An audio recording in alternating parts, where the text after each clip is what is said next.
right. So your number, what are we at? We're number 10, 10. which we have talked about number 10. Yeah. It's Enchanted. Mm-hmm. And we talked about it at length on the Amy Adams video because it was my number one. Mm-hmm. I just, well, one, being a huge Disney fan, I loved that it was like the best of Disney, but like turned on its head. And it's like a parody, but it's not like mocking it. It's like it acknowledges the tropes and the silliness of them, but at the same time, it's very loving with it. Mm-hmm. And I remember, being in the theater and going, God, this movie is so sweet. It's so fun. This music is fantastic.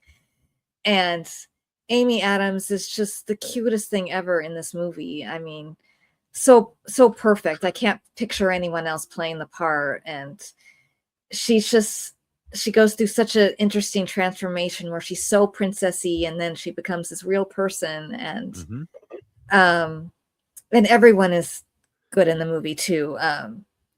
James Marsden is so funny. Mm-hmm. I mean, it's so funny. And then Patrick Dempsey is really good too. You know, he's kind of just the straight man, but he's very vulnerable and real, and he becomes more human too. And I love how he's all of a sudden starts singing to her when they're dancing. And I will say, since we talked about this so much on the other video, the only thing I want to say is, I don't remember if I said this. So Alan Menken and Stephen Schwartz did the music. Mm-hmm. And this is, I don't know if it's my favorite, but it's so high up there as far as like Disney music and Alan Menken music. I love all this music so much. I love all the songs. I love the score. It's beautiful. It's for lack of a better word, it's just enchanting. The music is enchanting. And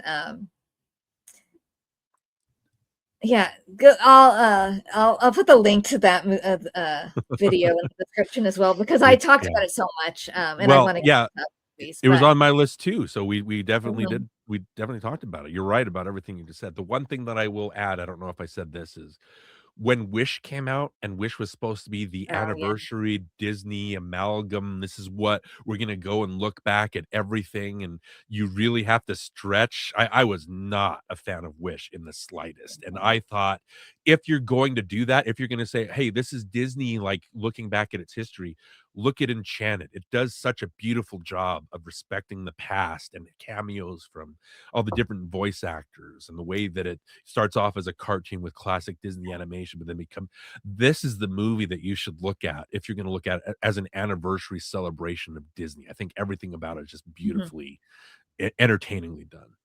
Mm-hmm. And it has such a beautiful message too, which I love. Right. So, that's funny. My number 9's a musical too. There's a lot of synergy. There's a lot of synergy and symmetry in this list. And good job. Yeah. My number 9 is La La Land. And this is another one where it's not like, it doesn't do anything different. It's obvious. It's an homage movie. It's an homage to classic musicals, especially like old, like MGM musicals, from like the 40s and 50s. And you could see all that in the movie as you're watching it. And they are not as talented as those actors. They're not, and I'm sure they know that. When you watch Emma Stone and Ryan Gosling dance, you're not thinking you're watching someone as good as Gene Kelly. You're not. But that's okay with me, because it's just such a love letter to those films. And I love the chemistry between these two actors. And I love the story and just the whole beauty of the movie, all the different set pieces, the fantasy elements to it, the two endings at the end of the film, which was so interesting to do. Right. And very poignant, showing the this is like the Hollywood ending, and then this is like the actual ending. Real life, yeah. And it's like the Hollywood ending could have happened, but it just didn't. And this is another one. I remember being in the theater and going, "Oh, this is beautiful. I love what they're doing." What's funny though is I think the best song in the movie is the opening song. Everybody dancing. Like the Another Day of Sun, which doesn't even have the actors in it. It's all these extras. But and you're like, oh well, if you think that's the best, all the movie must go downhill from there. I'm like, well, no. I love the whole movie. Yeah. But if I'm picking like my favorite like musical number or musical song, it's that one. I just love all the colors. So interesting, and it's on a highway and they're dancing on the cars. I mean, I'm like, I've never seen anything like this. Love the energy. I think the music's fantastic. It's what is their names? Pasek and Paul is the name of the composers, and then Justin Hurwitz did the score. So all the music, all the combo. I think it's beautiful. I love the planetarium scene when they're all of a sudden he lifts her in the air and they're dancing on the ceiling, and you see this like silhouette of them across the stars. I'm like, oh, this is so pretty. And all the use of color in the movie, and then just all the different things that you could see is clear homages to the older movies, especially in that like montage at the end. You could see, American in Paris. You could see Funny Face. You could see Gigi. You could see Singing in the Rain. All that stuff. Do I think this movie is as good as those? No. But I love it for what it is. And yeah, and I love Ryan Gosling in general. And I love Emma Stone, and the two of them together are really good. They're charming, so charming on their own, and you put them together, and how can they not be charming? I almost put another movie I almost put Crazy Stupid Love on my list too, because I think they're just really good together. You look like you've been photoshopped. I hope they make another movie together, because I love them together. Right. And I don't think he's like the greatest singer, but because he's just so charming, it's okay. But she's a good singer. I think she outshines him in that regard. But yeah, it just has this prettiness to it. You know what I mean? I know it's kind of a movie. I feel like, even though it felt like it was beloved at the time, this has since become kind of like divisive. Like people either love it or hate it, sort of thing. The Moonlight, chemical kind of thing. Yep. Oh, I remember being upset because I loved it. I remember going, no, it lost, because that was so strange. And that's so embarrassing for all these people. Right. I'm like, oh, how awful. Though it is funny that there's a picture of Ryan Gosling laughing. That's just how he dealt with everything. Yeah. But I haven't seen Moonlight, so I can't. I mean, they're completely different kind of movie, though. It's great. They're completely different. Judge that. I was just like, oh, it's lost. Oh no, this is sad. But I know I don't think you don't like this movie very much, do you? I like it. I think it's a very pretty package. It's very pretty to look at. And what I will say, it's a good, like you said, it's a good homaging to the classic MGM musicals and all that. What this movie should do, again, the problem is people are watching movies for the first time thinking this is the newest. I bet there are people that watch La La Land and go, this is the first time this has ever been done. It's like, no, man, this is like the 500th time this has been, even though it's done well and it's good, like an amalgamation of everything. What I think this movie should do, and if it doesn't work like this for you, then shame on you. It should get you to watch An American in Paris. It should get you to venture out, watch Singing. It should get you to watch Jacques Demy's The Umbrellas of Cherbourg, right? Yeah. It should get you to watch these great musicals that set the standard. If you watch La La Land and it makes you do that, then kudos to this movie Mhm. for branching out and watching where all these homages.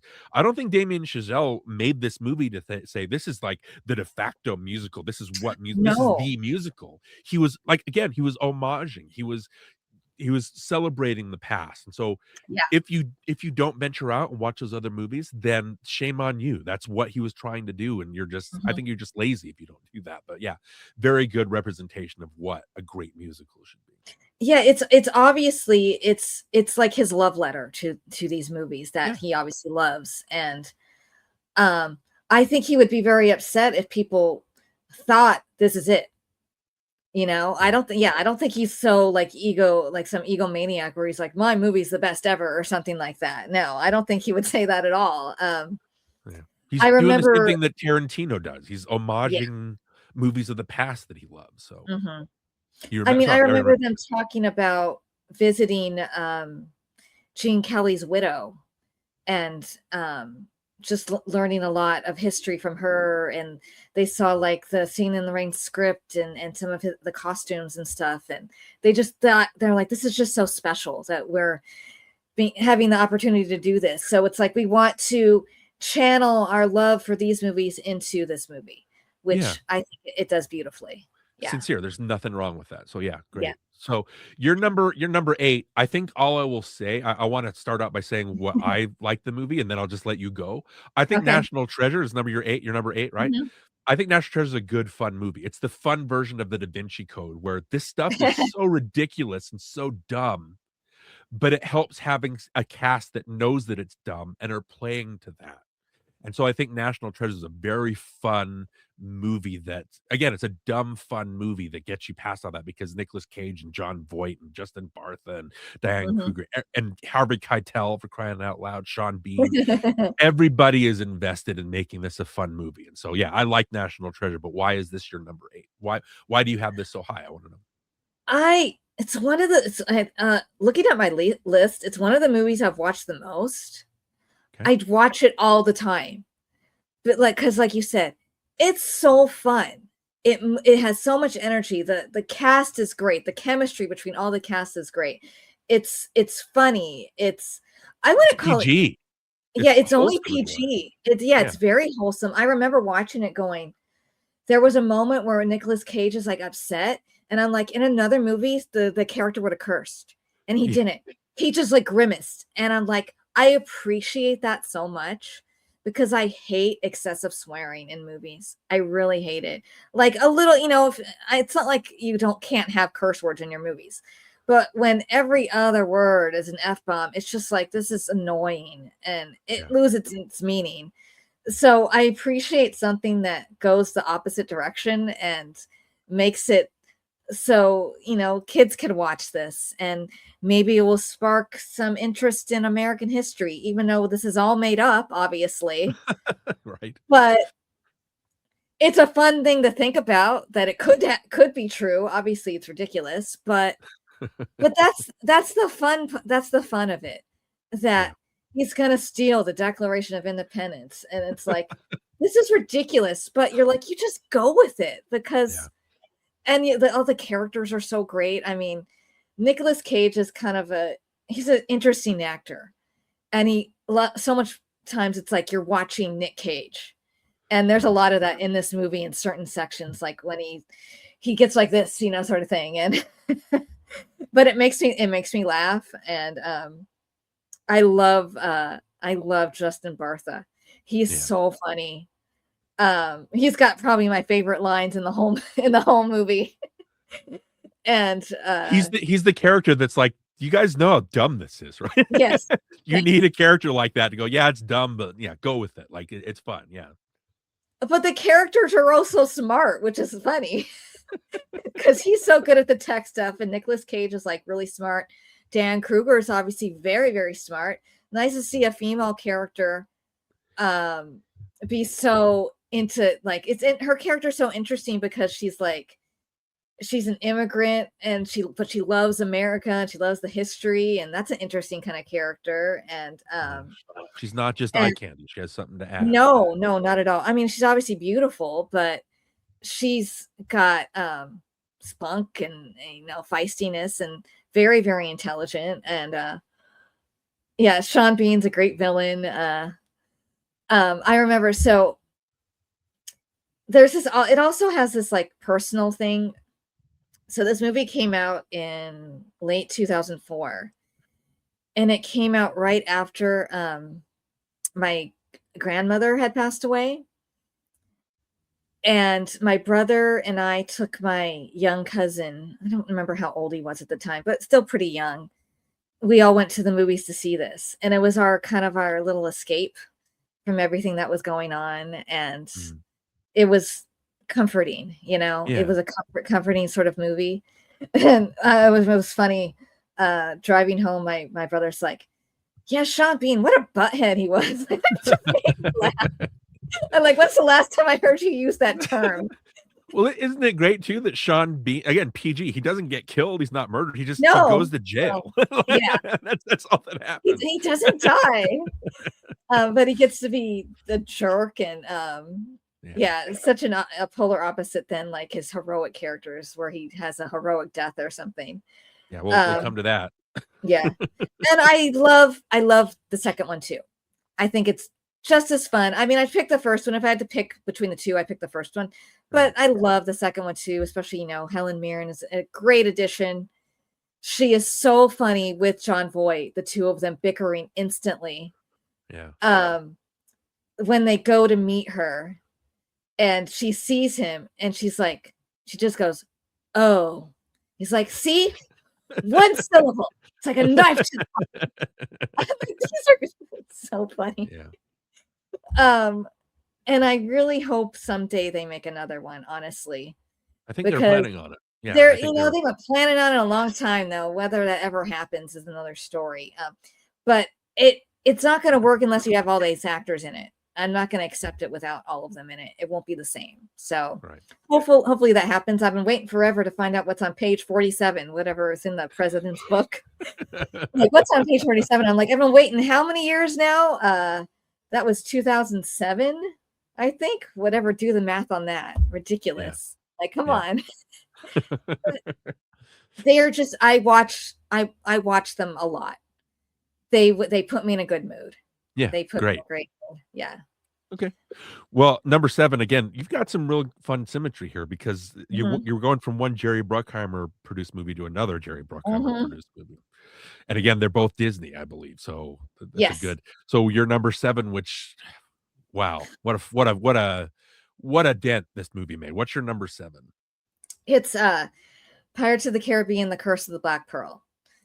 And another one, I remember going to see it in the movie theater. Now, I was someone who, I knew who Johnny Depp was, but I'd only seen one thing with him. So I'd seen Sleepy Hollow, and that's it. So I didn't have a strong attachment to him, but I'm like, oh, this looks like a fun adventure movie. And yeah, me and my brother went with one of his friends. And I remember I hate sitting in the really front rows of movies, but it was so crowded that's all that was left. So it took me a minute to adjust to this big screen I'm looking at going, oh my God, this is hard. But after a few minutes, I was just so engrossed that I forgot how close I was sitting. And I was just blown away. I'm like, this movie's amazing. This is so funny, so fun, so much adventure. A great throwback. Yeah. Yes. I mean, obviously it's there's lots of CGI, but lots of practical effects, real locations. So it feels very grounded and tangible. Yes. Perfect. And all the people in it. I mean, obviously Johnny Depp is the best. I mean, talk about being made to play a character. He is, and he made this character so unique and so funny. The way he walks around he looks like he's always drunk, and but he's not. He's so smart and clever, but he makes it seem like he's not. And I'm like, when he's on the boat and the boat's sinking and he walks on the dock, I'm like, this is so iconic. It's like I knew it was iconic from the very first moment I saw that. But I mean, this was my introduction. Not my introduction to Orlando Bloom. I'd seen him in Lord of the Rings, but that's it. That's all I'd seen him in. And I'd never seen Keira Knightley before. I'd never seen Jack Davenport before. As far as I could remember, I think I had seen Talented Mr. Ripley, but I didn't remember it. So it's hard to remember that he's in that one. Yeah. And then I don't think I'd ever seen Jonathan Pryce either, even though he's older. And they're all so wonderful. I love, I had a joke a couple episodes ago about Orlando Bloom in this movie. And like, few people have looked as good as he does in the Pirates of the Caribbean movies. Yeah. It was my in love with Orlando Bloom era for sure. Him as Will Turner. And I love Keira Knightley. Elizabeth Swann is such a great character. She is so strong and she's feminine but strong.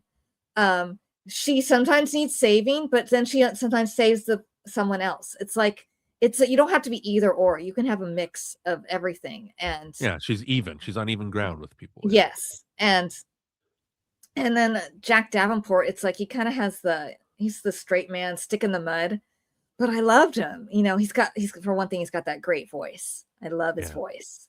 And I'm like, as someone who grew up going to Disneyland all the time, I loved all the ride references. I thought those were so funny and clever.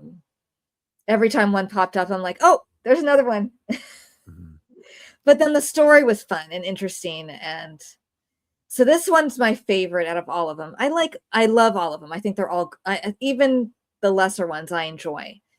Mm-hmm. But if I only could pick one, I would pick this one. This one feels just so perfect. It just feels like a perfect little movie. If it stopped here, it would have been okay. You know, if they never made any more. I'm happy they did because I enjoy them. But I love the ending. It feels like a perfect kind of ending where Orlando Bloom and Keira Knightley, Will and Elizabeth, you know, come together and have that dramatic sweeping moment. And then Jack gets the Black Pearl back and they're like, you know, Captain, you know, the ship is yours. And he has a little thing with the compass and he's singing the song and they close on the compass closing with the song. I mean, it's just perfect. It's just perfect. Yep. I love adventure movies and this might be my favorite one, honestly. I love it. The swashbuckling genre is one of my sweet spots. Mm-hmm. And so I love that they brought this back again. I think it's Bob Anderson doing the sword fighting, which he'd done in Princess Bride and Return of the Jedi and a bunch of other movies.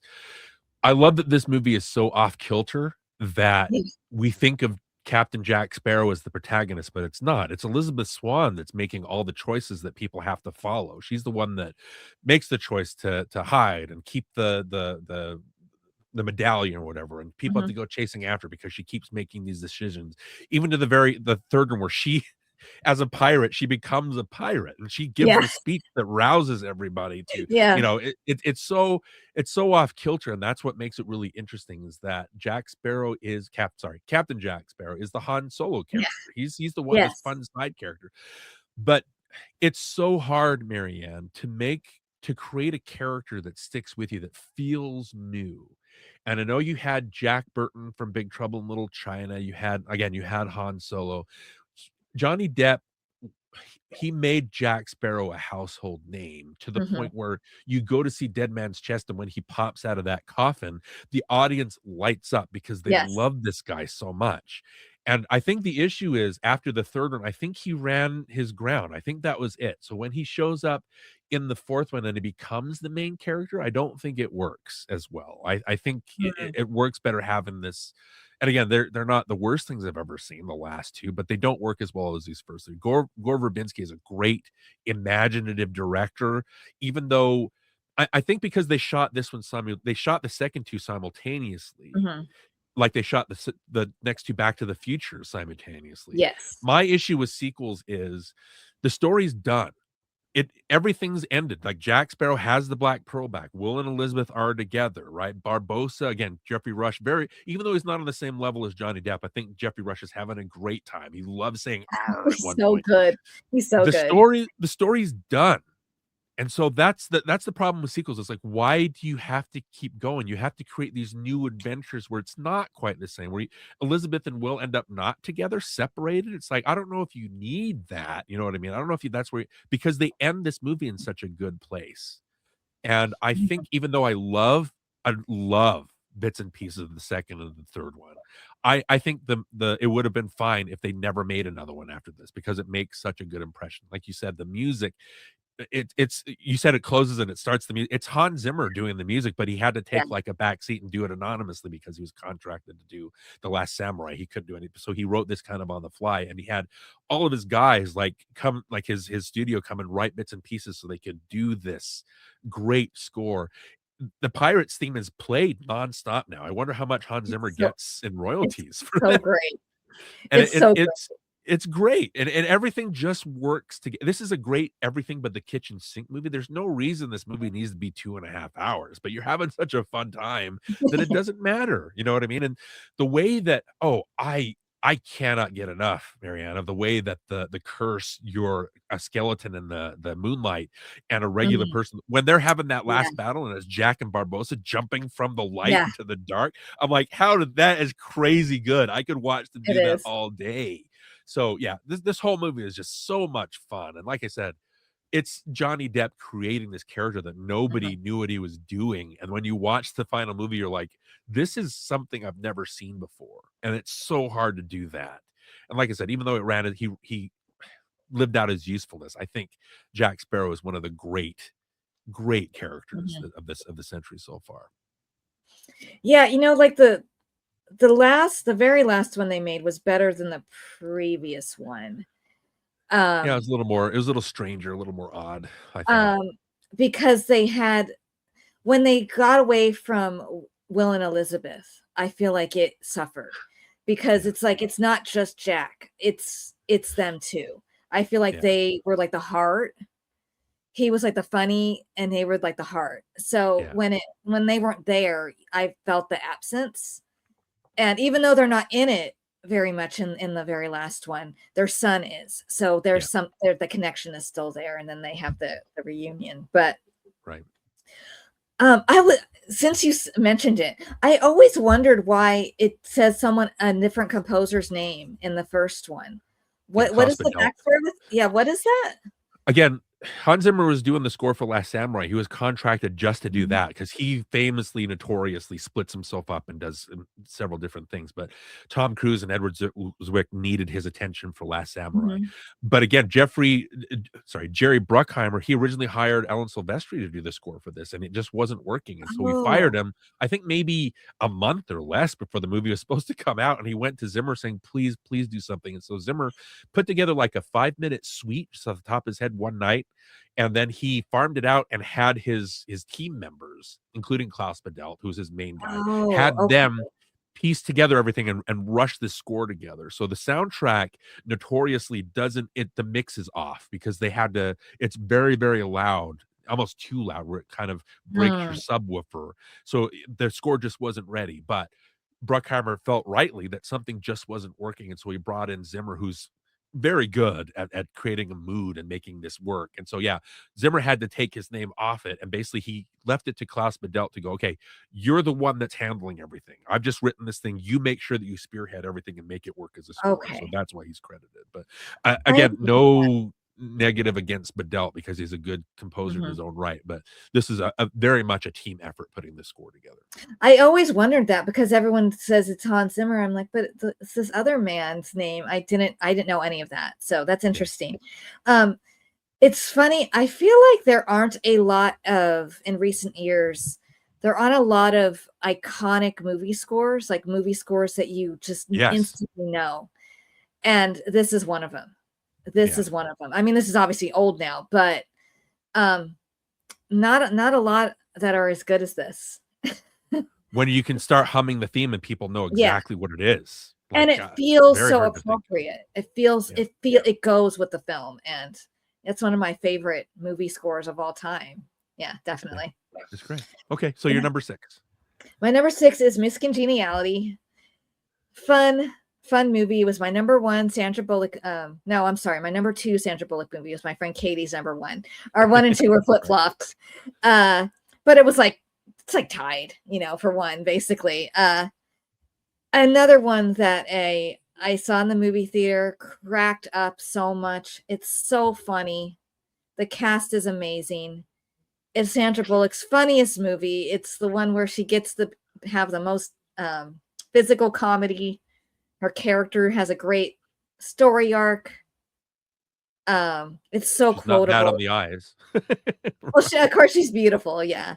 It's funny how they had to make her look less attractive. Basically, it's like, I'll make her hair messy. Like her eyebrows and her hair's a mess, basically, is what it is, and no makeup.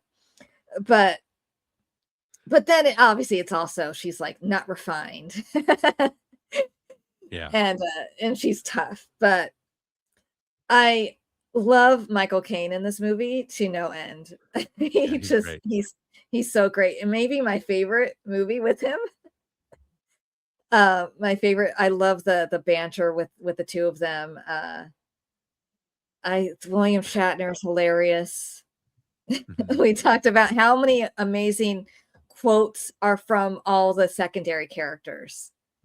Like William Shatner, it's like, I don't have a gun. My ancestors were Quakers.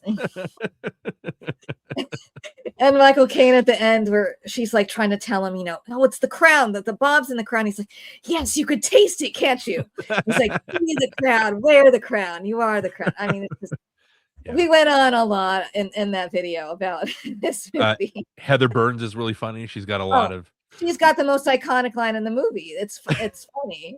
April 23rd. Right, my favorite date. Yeah. It's what I like about the movie, Gracie Lee Freebush or whatever, is like she thinks that the whole pageant thing is just a joke, and she ends up becoming friends with the Heather Burns character, right? Like, she learns that these people have heart, and they're sincere, and they're good natured. And it's very funny how they had that, again, the thing with the crown, that fight at the end, and she steals the crown. And it's just what is her name? It's Cheryl. She's just sobbing. I know. So great. But I think this is the first movie, and sorry to end up being a guy here, but this is the first movie where I was like, oh, Sandra Bullock is attractive. Like, I knew she was a good actress, but I was like, oh, I think she's one of the most beautiful actresses like working today. And it's weird that it took me until this movie to realize that. But you're right, she's very good at the serious stuff. She's very good at the comedy. She's very good at the screwball, the physical things. She looks great. And when she comes out after the makeover, it's like, whoa, like, you're in the audience. You are Benjamin Bratt. I don't care if you're a man or a woman. That's what you're like. Wowza. It's that kind of thing. So it's a very charming movie. And I'm glad that this is on your list. Yeah. I remember in that movie being so jealous of her hair. Like, her hair looks so beautiful. I'm like, I want my hair to look like that.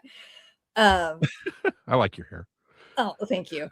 But something my friend Katie and I talked about, how it's a little bit like Legally Blonde, and that we love how this movie shows that you don't have to downplay your femininity in order to be considered intelligent or strong, and and that's such a great message. It's like, you don't have to be like serious and masculine or whatever, dress a certain way in order to be taken seriously.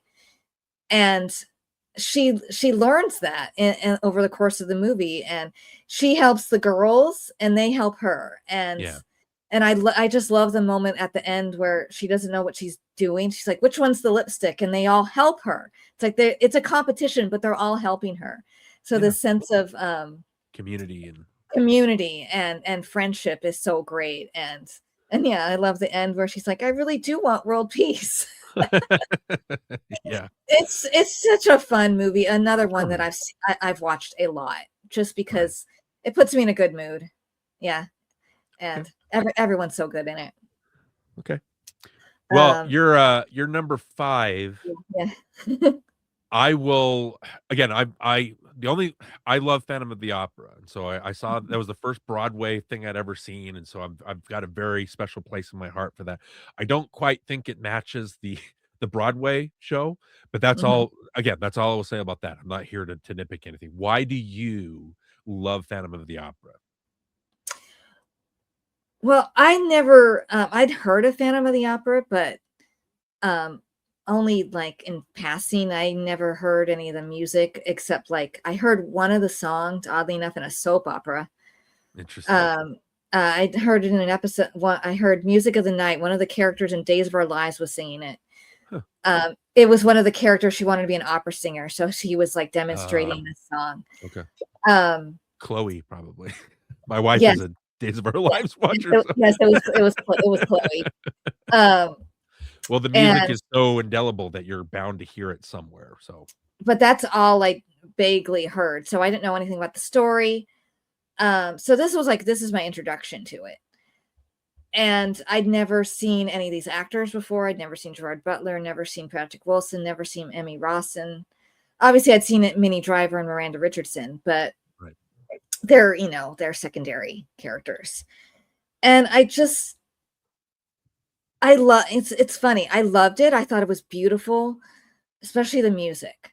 There's something about this music that it's like transcendent. Hmm. It like it I talk about this with my mom. It's a movie that's really special to us. We've watched it like a lot together, and we every time we watch it we like it more. It's like when we hear this music we feel like we ascend to a higher plane. There's just something about it, and um I know a lot of people don't like it. So you're the majority. You're the Mhm. majority. Most I think more people dislike it than like it. But I have recently found more people that liked it, like my friend Sarah. She it was both our number one on the Gerard Butler video. And she was like you that she loved the Phantom of the Opera. She'd seen it like many, many times. And and then she loved the movie even more. So that's a really kind of unique Mhm. perspective, I think. Um, and what we liked about Gerard Butler was that he was like gritty. He doesn't sing perfectly, but he's a really good actor. So you feel the emotions, Okay. even if he's not singing perfectly, he's acting it. Do you know what I mean? Mhm. And then the other two have obviously gorgeous angelic voices. I mean, Emmy Rossum is, is so beautiful, and I'm like, wow, I wish I could sing like that, you know. And Christine Patrick Daae is Wilson, a takes a special talent to play her, so yes, and Patrick Wilson, I'm like, God, what a talent! I'm like, what a gorgeous voice he has that he doesn't get to show off very often. His character is kind of like is more flat. Obviously, people go, I like the Phantom better. Why is she picking Raoul? I'm like, because he's the Phantom's a murderer. yeah, yeah, But easy enough. what's interesting is you understand um, her conflict because it's two different kinds of like two sides of a coin. And with the Phantom, she has this like passionate kind of feeling and it awakens things in her. And Raoul is very pure kind of love and it's very, sincere. So it's you can understand why she's so like torn between the two of them. And obviously why she's goes with Raoul in the end. You're not gonna go with the Phantom. Right. But it's just a movie that every time I watch it, I love it more. I love the whole look of it. The cinematography, I think, is gorgeous. The way the movie is lit, all these sets, especially the when she's lighting the candles for her father, it's all dim, and the way her face glows. And then the scene in the cemetery, in the snow. And I'm just like, this is so beautiful, the way this is filmed. So I think Joel Schumacher, bless him, I just think he did a beautiful job with the way the movie looks, And I think it was so interesting the way the movie began, where it's like black and white, and then the chandelier goes in reverse, how it's down on the ground all torn up, and then it goes up and you can see it in all its grandeur. I'm like, oh, this is like really, really cool. And because I know like the famous thing in the show is the chandelier crashing down. And I believe it happens in a different part in the show than in the movie. It ends the first act, right? Yeah, because I have seen it now on stage. It was the people in it were just okay, so I still like the movie better. I would love to see it again. I would love to see it again with like maybe better people. It's just the luck of the draw, you know. It's just whoever's in it. But yeah, Not everybody can be Michael Crawford, right? No. And you know, if I'm judging, of course, Michael Crawford has a beautiful voice, but I love Gerard Butler's acting in it because it's different. You know, it's different in a stage play that you have close-ups and you see their face really more so than when you're watching it on stage. So there's moments where you see this, like you see how much Christine affects him and how his mask fades, his like bravado fades, and that vulnerability comes out. And so it's things like that that I just love. And me and my friend Sarah, we both talk about, we love the point of no return, the way it's done in the movie as opposed to the stage show. It was kind of different.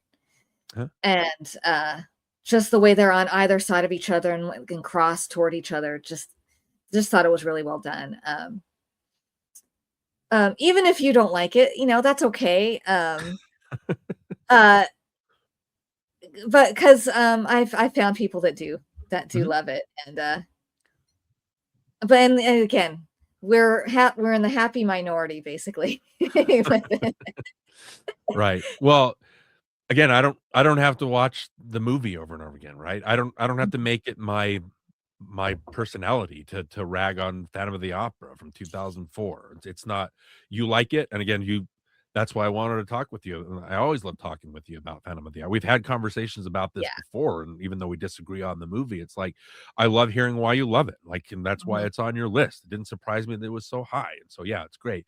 So the when we talked your list again, you said, are there any ones you haven't seen? And the other one I hadn't seen besides the couple that we mentioned is Pride and Prejudice. And you were surprised because I talk a lot about Sense and Sensibility, which from Ang Lee and Emma Thompson wrote the script, and it's got Alan Rickman in it, Hugh Grant, and Kate Winslet. You know, it's great. I love Sense and Sensibility. It's one of my favorite movies of the 90s, just everything about it. And so yeah, it is odd that I didn't go and start watching all these other like Pride and Prejudice is one of them, right? I didn't go out and start watching all these other movies. But it's, so I guess my question, the reason is I'd seen Pride and Prejudice before. I think I watched the with Colin Firth, like the TV series. So I'd seen it. So I wasn't like, oh, now I have to watch this again, because it's kind of, I hadn't seen anything since Sensibility before. Again, I'm just making excuses. But I guess my question for you is, why is this? And I'm a fan of the what is it, 1940 Merle Oberon, I think, and Laurence Olivier. I love that Pride and Prejudice from 1939 or 40, whenever it was made. I'm a big fan of that one too. But 1940. 1940. So, but this version with Keira Knightley, and why is this one? Why did you choose this, and why do you think this is maybe the best Pride and Prejudice that they've done? I mean, why do you have this on your list? So my last podcast, it was movies that were turning 20, and this was one of them, and this was my number one, and it was her, I think it was her number 3. Okay. So we talked about this. If you're gonna go by what is the most faithful adaptation of Pride and Prejudice, it's the one with Colin Firth. But that's because it has the luxury of time. Right. It's a miniseries. I mean, I don't know. It's like 4 hours, 6 hours. It's long. It's very long. So you're trying to condense that into 2 hours. I mean, this movie is just over 2 hours long. So that movie is the most faithful adaptation, and Colin Firth is, you know, you couldn't pick a better Mr. Darcy. But this Pride and Prejudice is the most beautiful version. It is a work of art. Every single frame of this movie, you could print it out, and it looks like a painting. It is so stunning and gorgeous. Every single landscape of this movie, and there's this sweeping score by the composer's name's Dario Marianelli. Yep. I mean, it's just a pure work of art. And then the acting is very good too.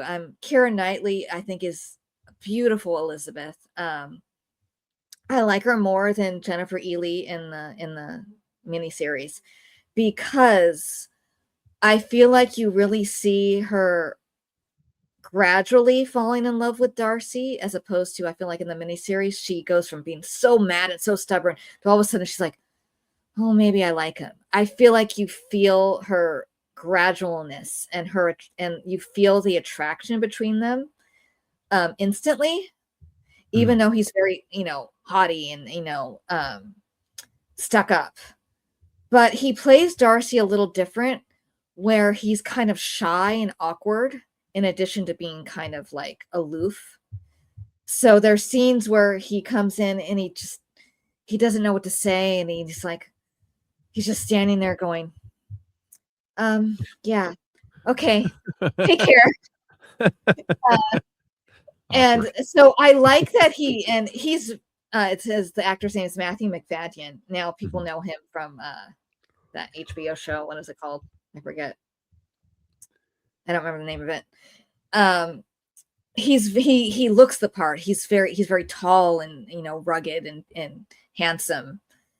But he has this shyness to him, and it was a very smart thing to do with the character, because you couldn't duplicate what Colin Firth did, so he did his own take on it, and it's very good, and they have wonderful chemistry, and like I said, you feel the attraction.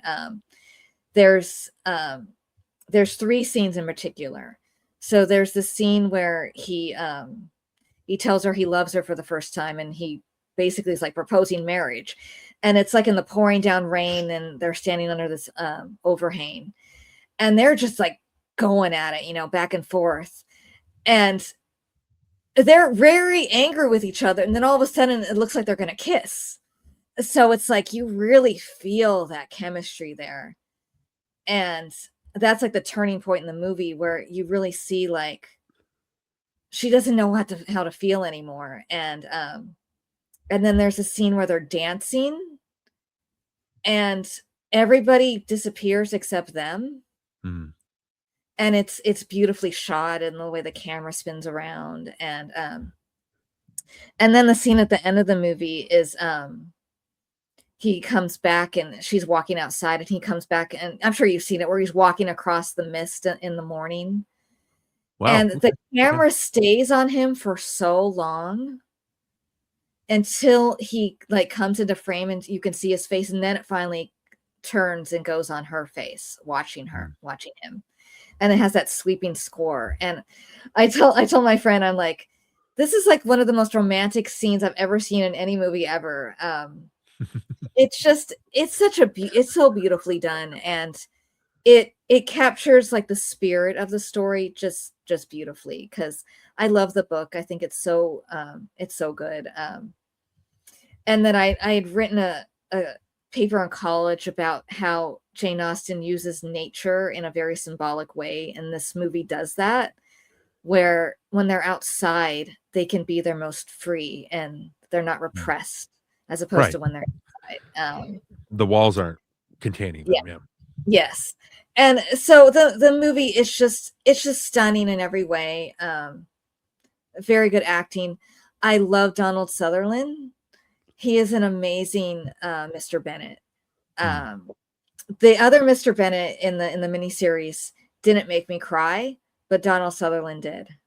He you see how much he loves Lizzie, and because he's like crying when she's talking about how much she loves Darcy, and he's like, I couldn't have parted with you for anyone less worthy. So of course you can get married, and it's just so sweet, and everyone's good. Brenda Blethyn is a great Mrs. Bennet. Tom Hollander is wonderful as Mr. Collins. because he is so cringingly awkward. And it's so great. He's so good at it. And Hollander's a nice connection to pirates and Mission I know Impossible Rogue Nation. It's funny. It's funny that he goes from that to Pirates of the Caribbean with Keira Knightley. It's like night and day as far as the characters. Yeah. Interesting. And then Jenna Malone and Carey Mulligan are the other sisters, and they're very good. Okay. I think this is the first thing with Carey. I think it might have been one of Carey Mulligan's first movies. And really? It's funny is you think of her as having this really deep voice, and through the whole movie, she's talking this very high-pitched voice. She's always squealing, and it's so different than what you're used to. Interesting. It's if you like Sense and Sensibility, you'll love this. Yeah, I have no doubt. It's just beautiful, just as well acted, wonderful script. I remember we were looking up what movies it was nominated for at the Oscars, and we were shocked that it wasn't nominated for cinematography. Interesting. Because we were like, why? Why wasn't it? And it didn't win anything. It kept losing to Memoirs of a Geisha for things, which I haven't seen that. I don't know. That's a very awesome but I did say, I'm like, does anyone still talking about that movie? Not really. Well, I think the thing with Pride and Prejudice is maybe Academy voters were like, this been there, done that. You know what I mean? And I don't think the cinema. I know the shot you're talking about, which is cool because you know that a movie's made an impact of like Phantom of the Opera, the music. You'd never seen Phantom of the Opera, but you recognize the music. You know it made an impact somewhere, right? So I think the cinematography never really calls attention to itself. Maybe it's beautiful, but it's not like, oh, hey, look at this. It kind of serves the story. I don't know. I think it does, though. I mean, there's sweeping moments. I mean, there's a moment where she's literally just standing on a rock where the camera pans on her and her hair is blown in the wind. I'm like, there is no point to the scene other than to be beautiful. Yeah. You know, she's on like she's visiting all these counties with her aunt and uncle, and it's just that shot purely exists to be beautiful. And well, again, maybe it has something to do with the been there, done that thing. I don't know. I'm sure I'm gonna like this. It's on my list. It's Joe Wright. So Woody did Atonement after this. Yeah. He did Cyrano with Peter Dinklage, which I love Cyrano. So he's a good director. And the cast that you're describing to me is like, this feels like, if I like Sense and Sensibility, this feels like catnip. Again, it's just something that it's I didn't get around to. And I did misspeak. You said that it's Dario Marinelli doing the score. I mistook that for another Italian composer. His name is Pino Donaggio, who's done a lot of the he did some De Palma movies, things like that, very famous for the Italian kind of the giallo kind of things. And so sorry, I mistook. I confused my Italian composers. That's okay. Yeah, but Dario Marinelli, he did the score for V for Vendetta. I think I like that score a lot too. So I don't know. The only other one I know he did is Atonement. Okay. So obviously Joe Wright liked him. Right. I don't like that movie. Yeah, I don't either. But it's well made, but well made. Too much of a. I made me so mad at the end. I wanted to throw something at the screen. But yeah, Pride and Prejudice. It's beautiful. It's interesting you bring up the one from 1940. I think that's a nice movie. As a movie, I don't think it's a very good Jane Austen adaptation. Okay. I don't think it is very Austen-y. So much has changed. A lot. Dialogues change, things are added. They changed Catherine de Bourgh and make her nice at the end, which is ridiculous. I'm like, this is so not right. But I know why, because in old movies they can't have characters be mean. You know, they have right. So it's a nice movie. But if I want to talk about a Pride and Prejudice like good movie, it's this one or the miniseries. Okay. Yeah. Well, your number 3 is a movie that I love. What's your number 3? Yeah. It's hold on one second. We got to take a deep breath for this one. Yeah. It's Harry Potter and the Prisoner of Azkaban. Yeah. And I had to pick one Harry Potter movie. So I picked my favorite, obviously, if you're going to pick one. I love all of them. But there's something about this one that just stands out. It's probably because it's It's Alfonso Cuarón. It's the only one he directed. And it's like Pride and Prejudice in that it's the most artistic of the Harry Potter movies. It has all these different stylistic choices that are so beautiful. And it's also my favorite Harry Potter book. So that probably helps. I love the story of this one. The whole thing with Sirius Black and Professor Lupin, how that the whole time you think Sirius is a bad guy and he turns out to be the best guy, basically, and the best guy. Yeah. the best guy, and that the rat was a literal rat. I mean, that the guy who ratted out his parents was a literal rat for his friend for 12 years or something, I think he said. I adore the Harry Potter movies. I think they're so good. I saw the very first one because my younger cousin was reading the books and watching the movies, and he's like, "These are really good." I'm like, "Okay, I'll watch it." So I watched the first two movies, and then I fell in love with them. I thought they were just so whimsical and amazing worlds, and I loved all the characters. And so then after I watched those, I started reading the books. So I believe I've read the book before I saw the Prisoner of Azkaban, so I knew what was coming. So from then on, I knew what was coming in all the movies.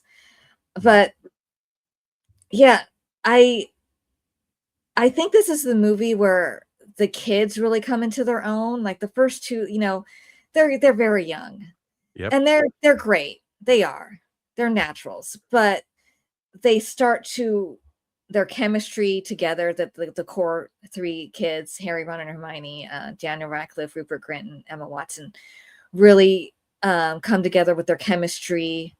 All the adults are coming into their characters.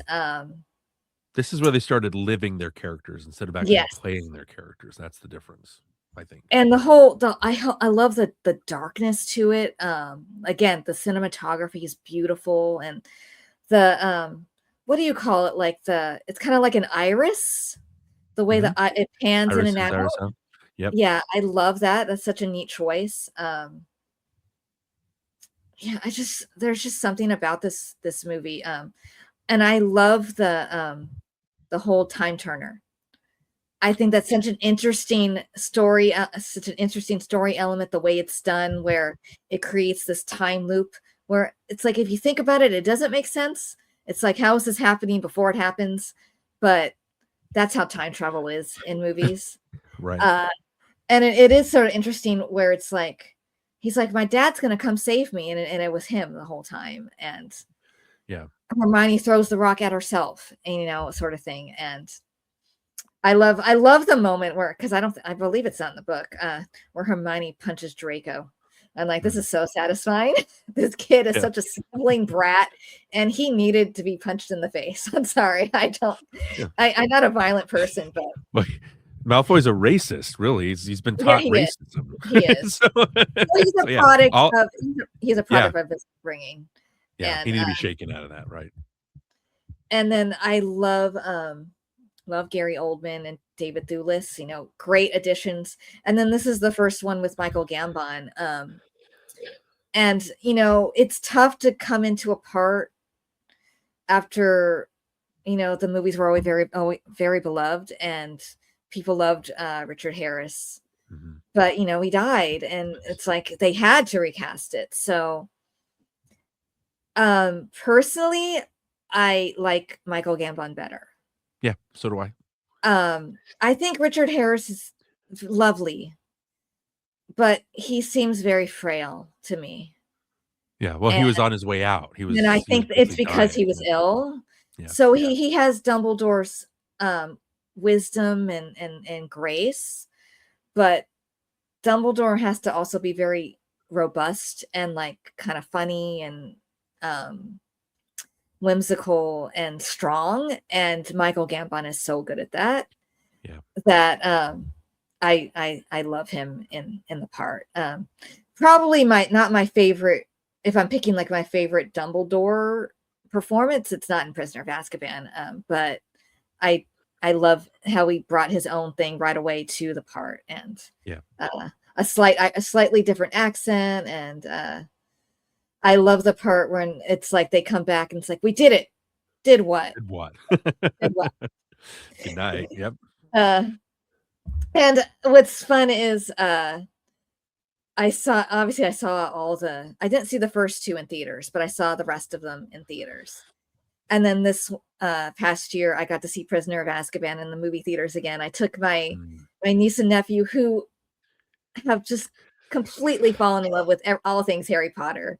They just love it so much, and I'm like, they need to see a movie on the big screen. They need to see Yeah. one of these movies on the big screen, and they were so excited and they loved it so much. And what's interesting is when you see it on the big screen, there are certain moments that you notice little tiny things that it's hard to see on a smaller screen.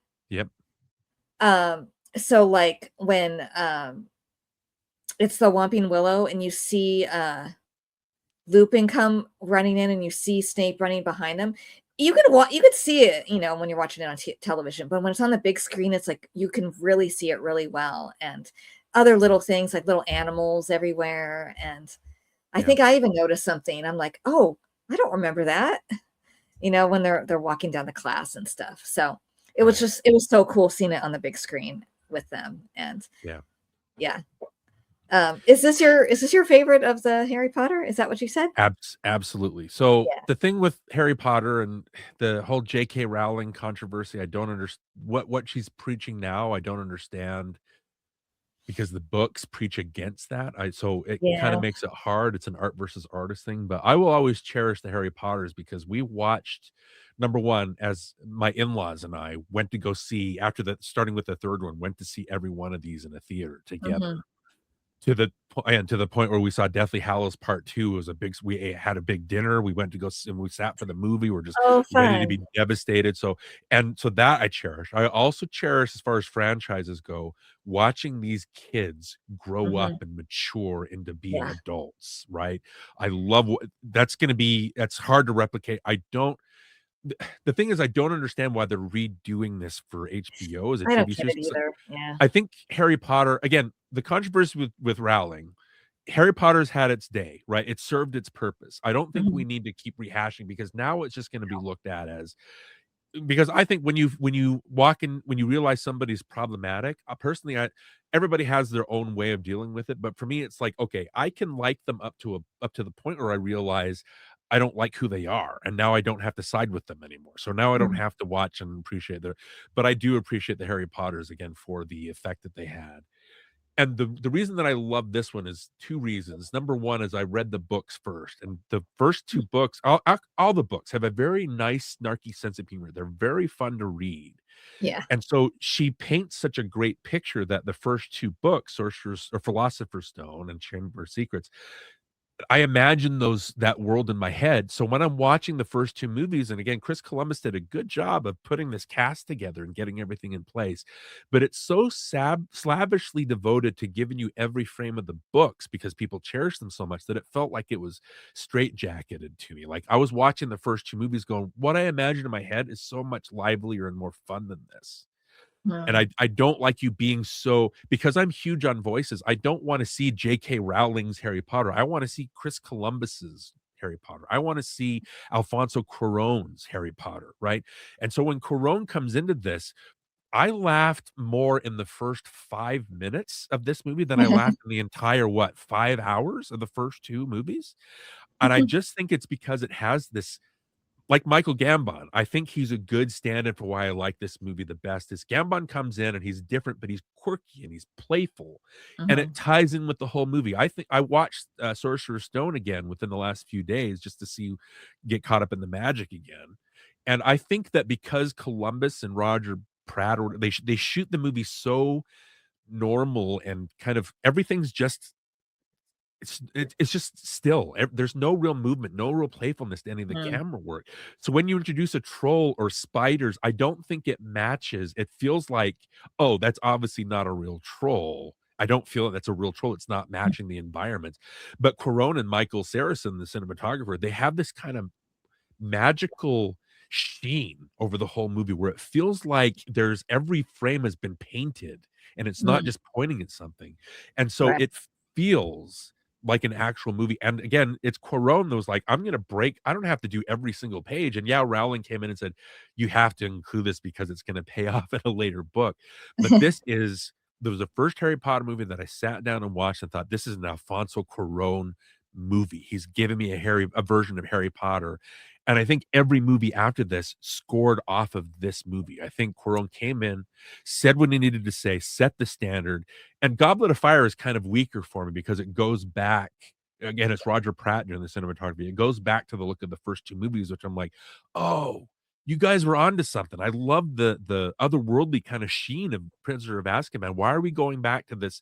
Oh, it's recognizable. Like it feels like a normal world again. So I think it's kind of a step back from that. But I do like that David Yates came in and mixes both the normal and the magical. And so he Mhm. finishes off this. Again, I just think it's Cuarón coming in and saying, this is what I need to do. Again, Chris Columbus directing the three kids. All he did was say, I need you to repeat the lines just like I'm repeating them. And Cuarón came in and was like, "No, you're gonna act." And I think he assigned the three kids essays. Like, I want you to write me like a 3-page essay about what your character means.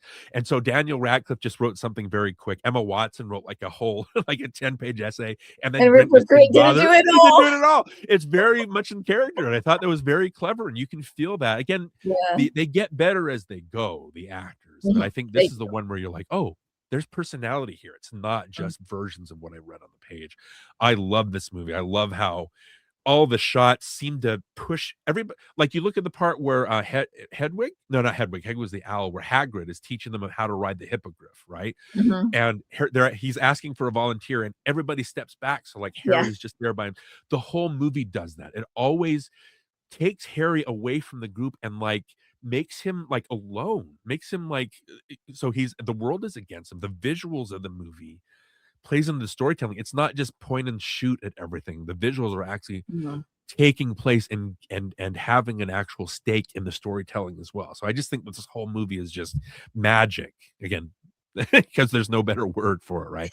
From start to finish, when it's Harry flying on the firebolt at the end, and he's just got this huge smile on his face. I remember Mhm. the movie ending and going, I feel joyful for the first time instead of like instead of just watching this like ambivalently. I feel joyful and involved for the first time.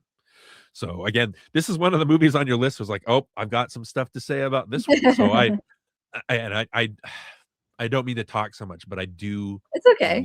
I love this movie. I adore it. And this is the reason why, again, we went to see every Harry Potter after it. It was because of this movie that I Mhm. believed in this world and these characters. So bravo to this movie. I love it.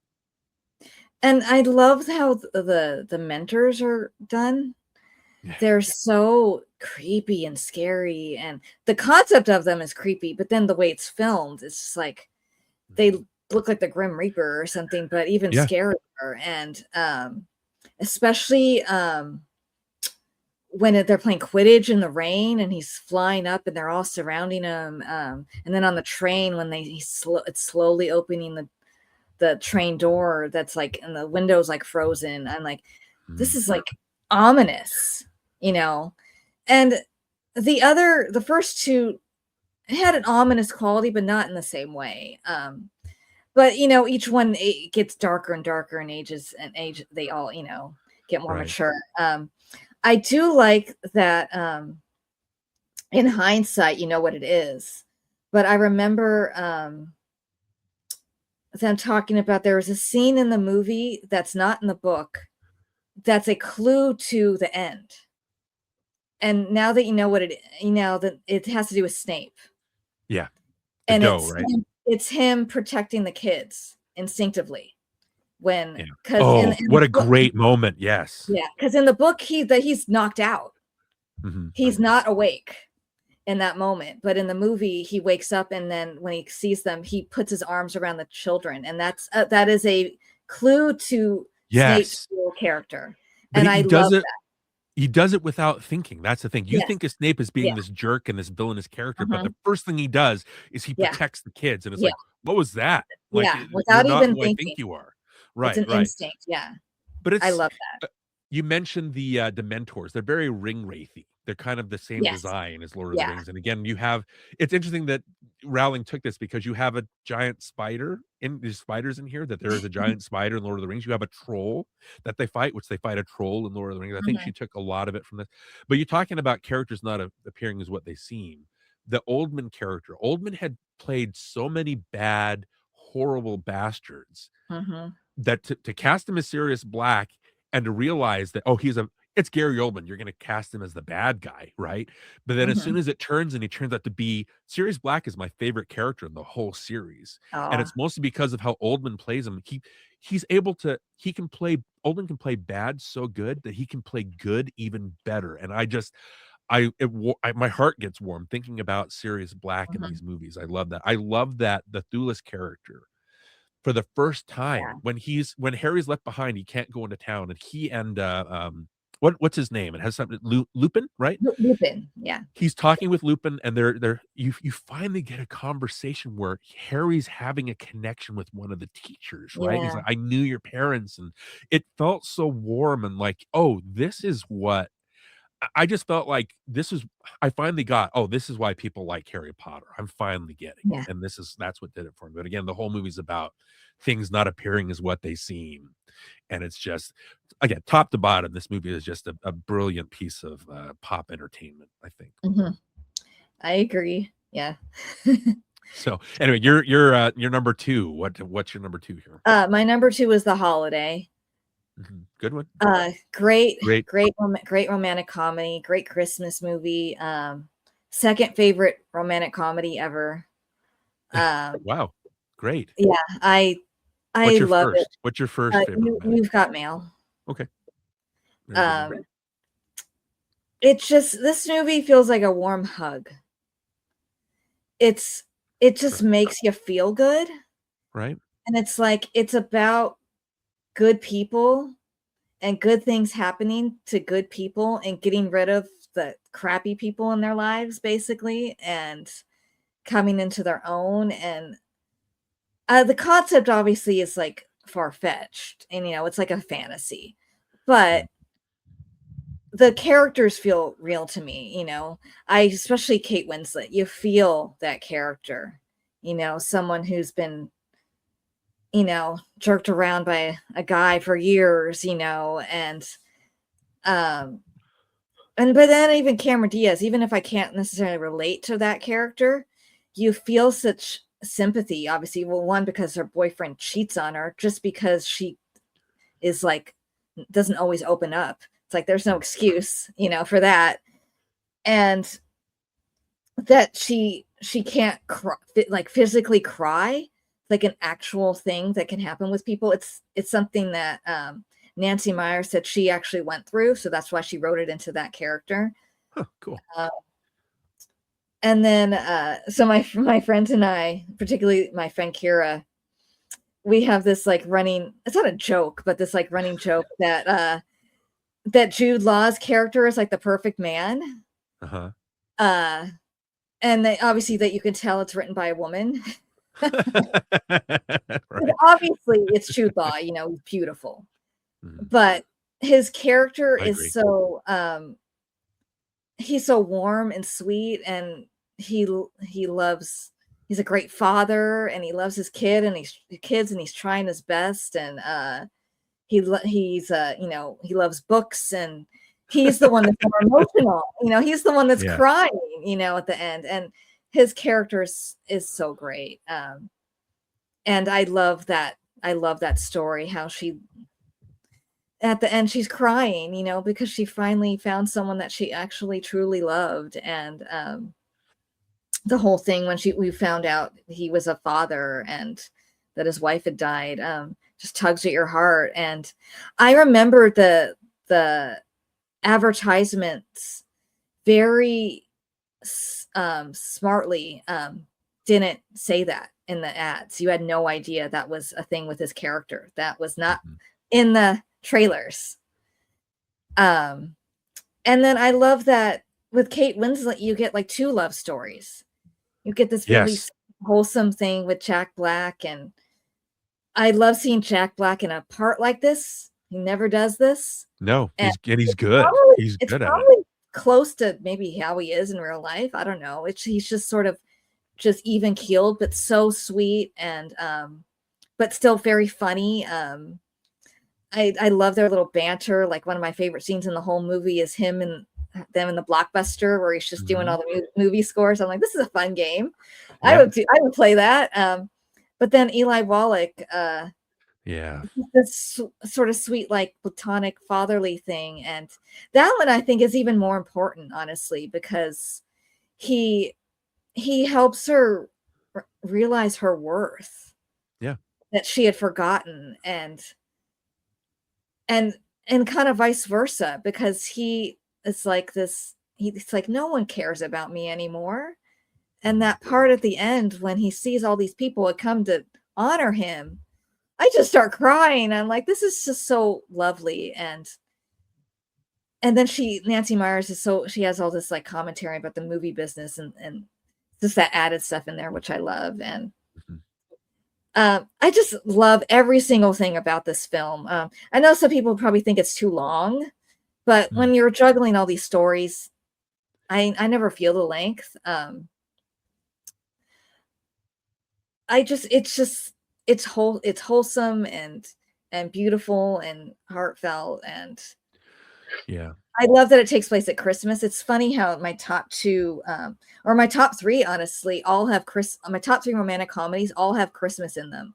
That's like not on purpose, Yeah. but that happens to be the case. I don't know. Maybe Christmas I think lends itself to certain kinds of feelings that you get, because it's about love and family and coming together. And yeah, I love the Mr. Napkin Head and those 2 little girls.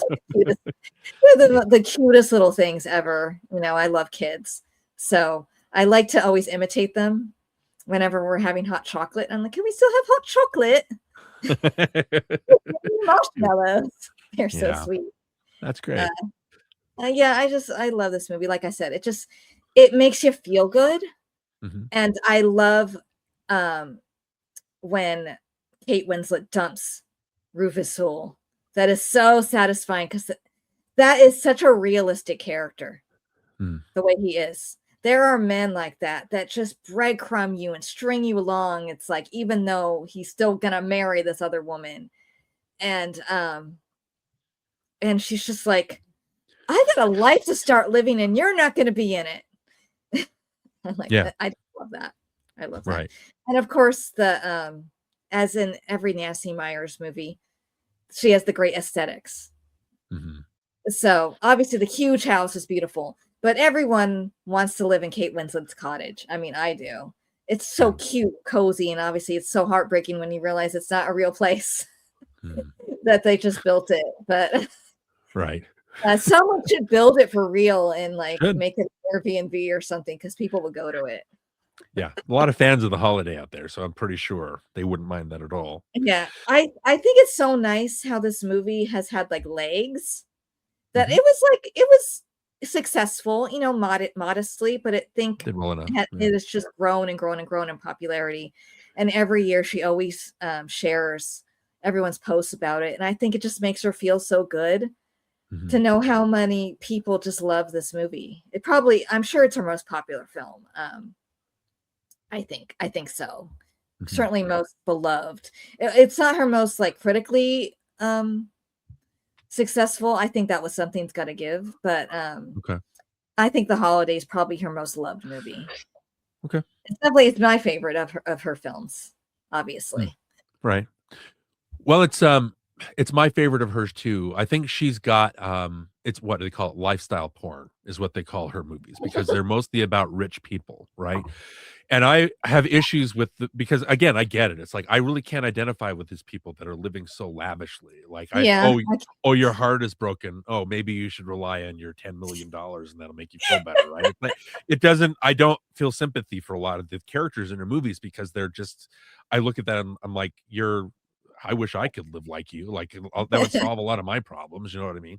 But I like that this again. It does have that lifestyle porn kind of angle to it. But you're right. It's about flipping that switch, and it's getting something that you want. It's getting what you need instead of getting what you want, right? I mean, the Cameron Diaz, she gets Jude Law, who, like you said, is a good. She's the in a movie, like, you expect the woman to be the emotional one, not the man, and the man Mhm. is the emotional one, but he's also beautiful. He's Jude Law, so they're a good mix. Yeah. I love that Jack Black is not, again, he's very charming in this, and I think because he's Jack Black, they don't give him a lot of the same opportunities, but he's a good romantic lead. It's you He wouldn't is. expect him to end up with Kate Winslet because Kate Winslet is Kate Winslet, right? But he's enough of a charmer that it works, and Mhm. it kind of breaks down her defenses, and it's more down to earth than the way she was living before, whatever. But you're Yeah. right, like, I love the Hans Zimmer score in this. It's I so do too. beautiful and It's fun, great. and he's got all these they say that Zimmer can't write themes, but he's got so many great themes, and if you listen to Mhm. the soundtrack, they're 3 to 4 minute tracks, and it's just every one is a joy. But what I love is you mentioned the blockbuster scene, and yeah, Jack Black is a composer, and he's pulling movies off of a shelf, and he's Yeah. talking about the music scores. He pulls, it's maybe one of the great meta jokes. He pulls Driving Yeah. Miss Daisy off the shelf and is Yeah. talking about it. I Hans know. Zimmer did the score for Driving Miss I Daisy. know, that's so funny. So it's so, again, you've got like the insider stuff that's really fun. You do have the Eli Wallach, who's a lovable character, and again, I love that. It kind of made me emotional. You saying that nobody cares about me. It's like, yeah, they do. You're Eli Wallach, right? It's that kind of thing. But yeah, I don't have any problem with this. You're right. The Christmas, my favorite romantic comedy is also my favorite Christmas movie, A Shop Around the Corner. So it's Mhm. like, I get it. Christmas stuff that makes you feel warm and about family and things like that. So yeah, and I'm not the hugest Nancy Meyers fan, but this is the movie that I didn't really wanna watch. I'm like, "Oh, this is the lady that did Father of the Bride and Something's Gotta Give." You know, there's movies that I didn't really jive with completely, but yeah, this movie won me over by the end. I think there's just enough down to earth stuff in here that really makes it work for me. I love that other moment in the blockbuster with, Dustin Hoffman that is Oh, hilarious. it is I don't think it wasn't planned. He was just No, it there or wasn't. something. Yeah, he was visiting the set, and I think his daughter and Nancy Meyers' daughter are friends, Yeah, and just on the spur of the moment, she's like, "You wanna be in the movie?" It's like, "Okay," and it's so funny. yeah. He's like, "I can't go anywhere." It's Yeah, it's a hilarious. great little moment. Like, yeah, a lot of these little joys in here that help really sell the movie a lot. Yeah, and yeah, I love the score. It's great because it's like it's lively and emotional, and it's played to I see so many things on Instagram with this music, especially Yeah, at yeah, Christmas time. I hope he's making a lot of money I hope every so time too. someone uses it because it's great. Uh, Absolutely. but I got just one movie left, and It's a doozy, right? we went really long on this video. I didn't mean to. Well, it's well, it's 20 movies, right? And then I think Yeah. you and me, we just I can't, well, maybe not you so much, but me, I've just got diarrhea of the mouth, so I can't keep quiet. No, So no, it's great. if I I'm love quiet, they probably would have shaved like an hour and a half of it. it. But so I picked Lord of the Rings, The Fellowship of the Ring, Mhm. and I probably like a couple of these movies more than this, but I Okay. put it at number 1 for a few reasons. Well, one, I love the movie. I love the whole trilogy. I think they're all good. Mhm. I mean, it could be just like I'm picking the trilogy. Yeah. But if I could only pick one movie, I'd like The Fellowship the most overall. Like Return of the King has my favorite moment, but The Fellowship is my favorite of the 3 films. Okay. Um, You and I are in complete agreement about that. yeah. Um, I had heard of Lord of the Rings, knew like nothing about it. Knew nothing about it. Like I hear people talking about The Hobbit, that they read The Hobbit, like Lord of the Rings, but I didn't know a darn thing about it. But I remember watching the trailer and I'm like, "Oh, this looks interesting. Let's go see this," And came out in 2001. So I was like, I forget how old I am, but early college. So I'm really young. Formative young adult years. Right. And I feel like this movie sort of changed my life. and that it's the first movie where I really started learning how movies are made to a high degree, because those special edition DVDs had so much. Oh, yes, they do. I'm And saving all those for my retirement before I goes to watched all these behind the scenes things. There's so much extensive making of things. And I just was so not only compelled with the film, but compelled with the making of these movies. And I'm like, just the amount of detail and the craftsmanship, the dedication to bring these stories to life. I was just completely blown away by. I mean, it's just astounding to me. I know people who love the books have varying feelings about them. Some people love them. Some people are like, I don't really like them. Now, I never read the book. I never read the book, so I have no opinion. But and I actually tried to read it, and I kind of gave up. I'm like, this is difficult. This is difficult. I might try again someday, but they're intense. I'll add to that in a minute. Yeah. But like I said, I'm just like, I knew movies were hard to make. And of course, a movie like this is difficult to make. But the fact that they were making all of them all at once, and it's such an undertaking, and there was just so much care given to it, that it adds a layer to the film itself. Then, of course, the film is incredible. The story is amazing. This beautiful, profound story about this good versus evil, and all these amazing characters that are all fully fleshed out and formed. And the cast is just like incredible. Everyone is so good in their parts. I can't think of anyone who isn't. And it's like an introduction to so many of these actors. So going in, I knew 3 people.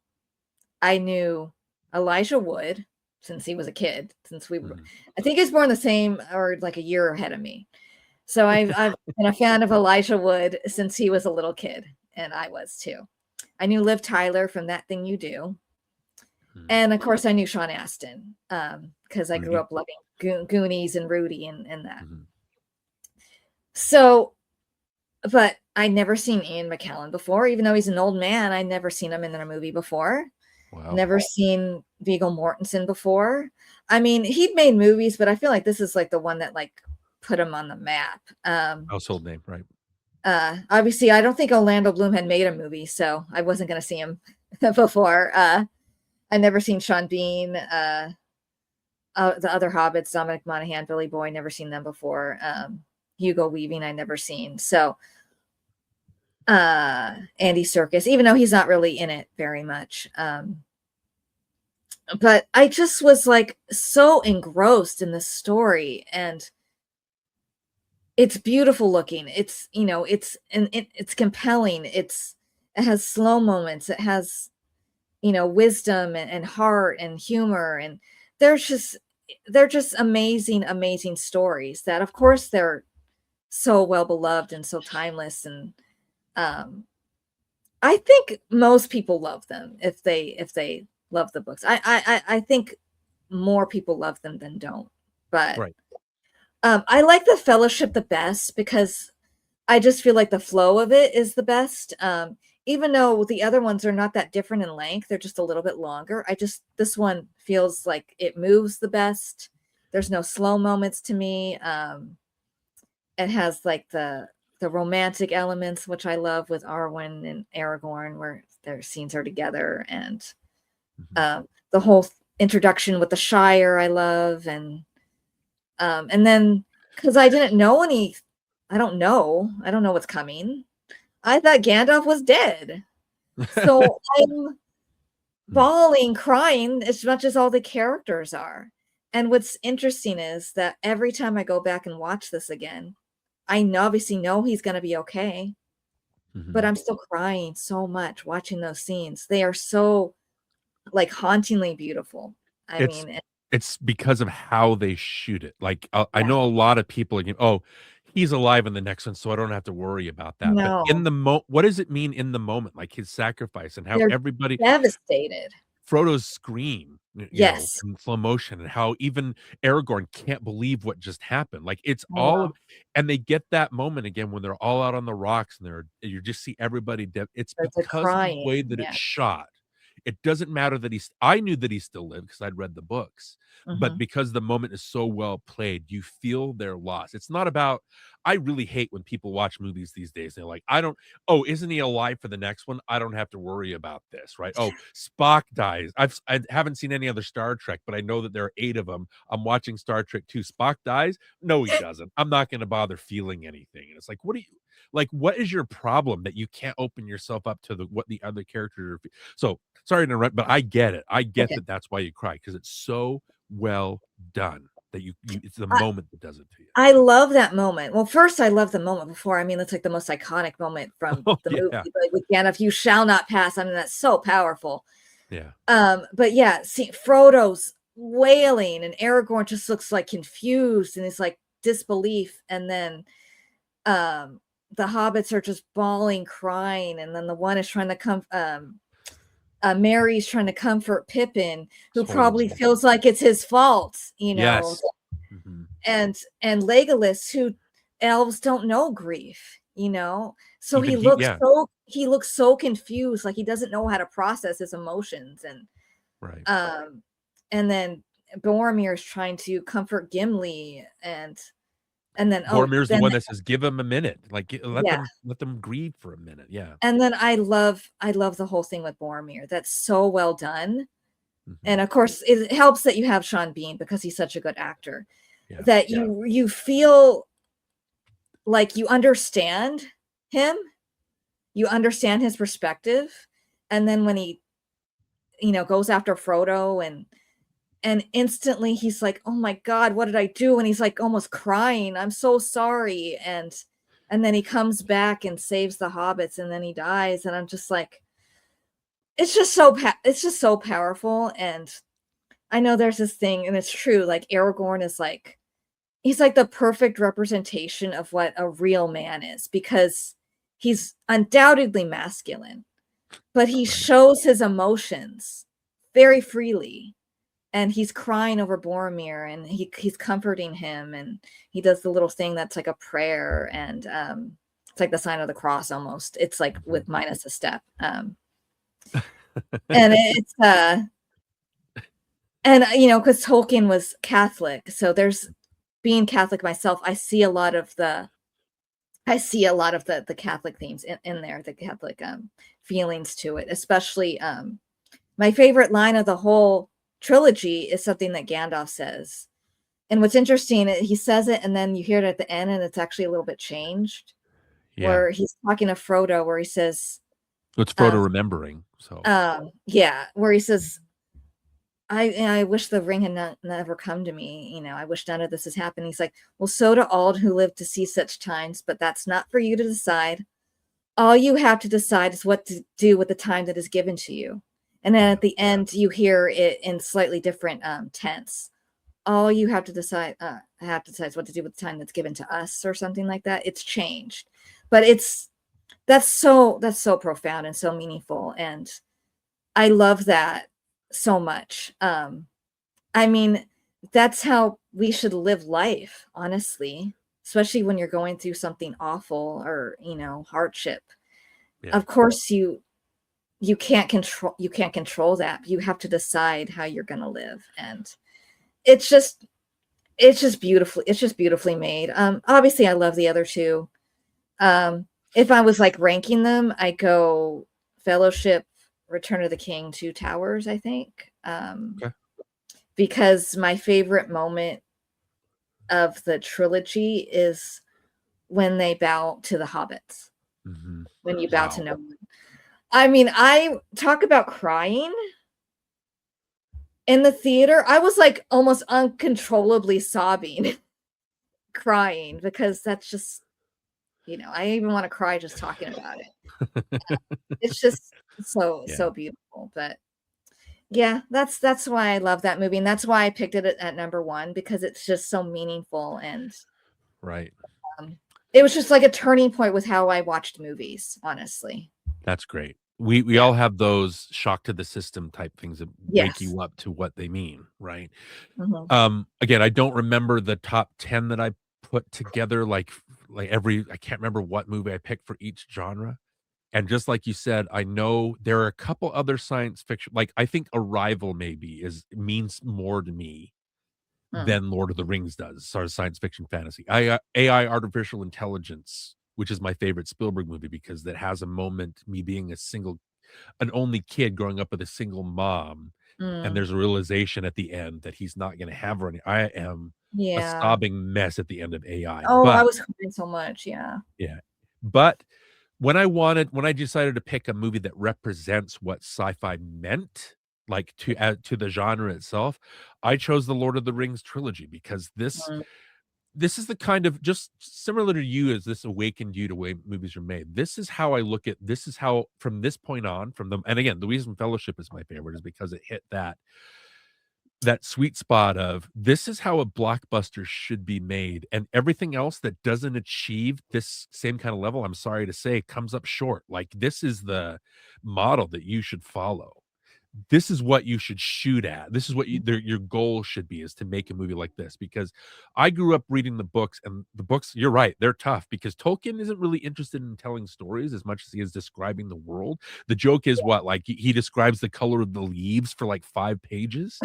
And so when you read that, you're like, "What is this?" And so you skip past it, and then you're like, "Oh, Frodo had his eyes gouged out, like, back in," and like, "Wait, what?" And so you have to go back and find that one little sentence in the middle of what the leaves were, where it says Frodo had this bad thing happen to him, right?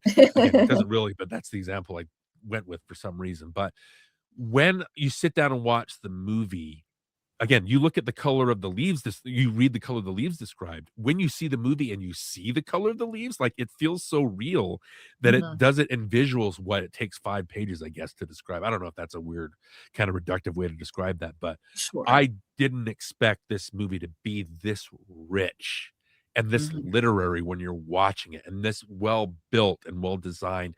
This Fellowship takes its time to the point where Frodo and Sam leave the Shire. You feel what that means because you've spent so Mhm. much time in the Shire, right?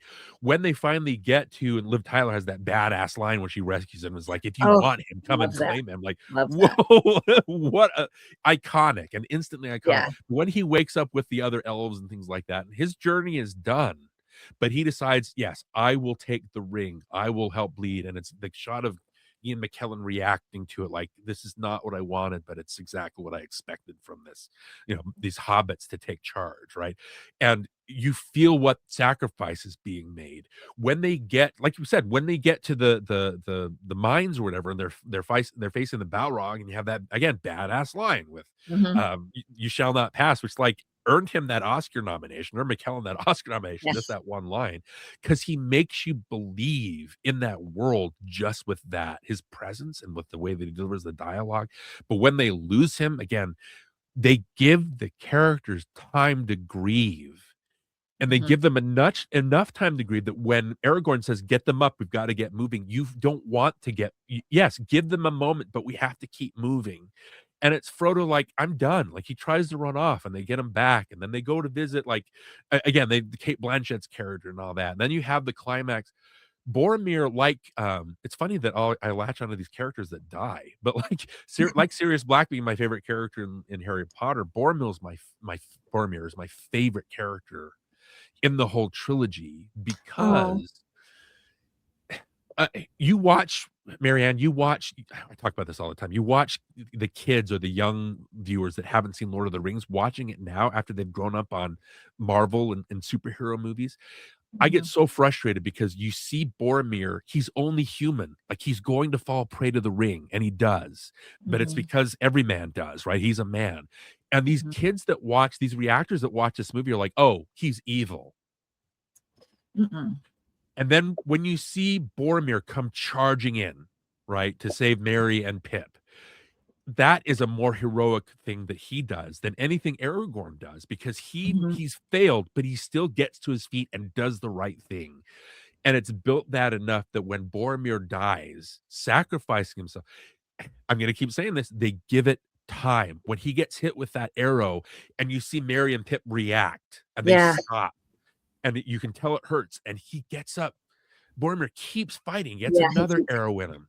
And then the third where he just can't do it and you see the hobbits like trying to fight and they get carried away and it's like because the movie has taken its time building this world and building these characters, that's what matters. And I think I don't know if there's been a blockbuster after Fellowship that has achieved the same kind of level of filmmaking and storytelling and world Mm. building that Peter Jackson and all his crew that you talked about did.